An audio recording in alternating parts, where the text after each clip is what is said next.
இந்த PN forms வந்து உண்மையிலேயே ரொம்ப என்ஜாயபிளாக இருந்தது. சர்வீஸ் வந்து ரொம்பவுமே நல்லா இருக்கு. It's very good, very good, very good. I appreciate very much.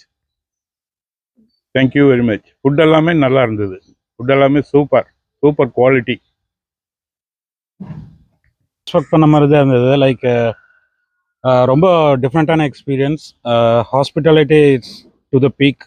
ஃபுட்டும் taste wise it is very good. Definitely recommendable. I mean for bachelors as well and family especially. It was good. பப்பா food எப்படி இருந்தது? சத்தமா சொல்லணும். சத்தமா சொல்லு. The food was very good. Birds Was very nice. So you enjoyed? Yeah. Actually இந்த PN form already நாங்கள் வந்து கேள்விப்பட்டோம் நல்லா இருக்குது அப்படின்ட்டு. பட் இப்போ தான் அந்த சான்ஸ் கிடச்சிது இங்கே வந்து ஸ்டே பண்ணுறதுக்கு. ரொம்ப சூப்பராக இருக்குது. Different ambience. ரொம்ப ரொம்ப என்ஜாய் பண்ணோம். இன்னொரு டே இருக்கணும் அப்படின்னு தோணுது. பட் இன்னொரு டைம் வருவோம் கண்டிப்பாக. Highly recommended. தேங்க்யூ.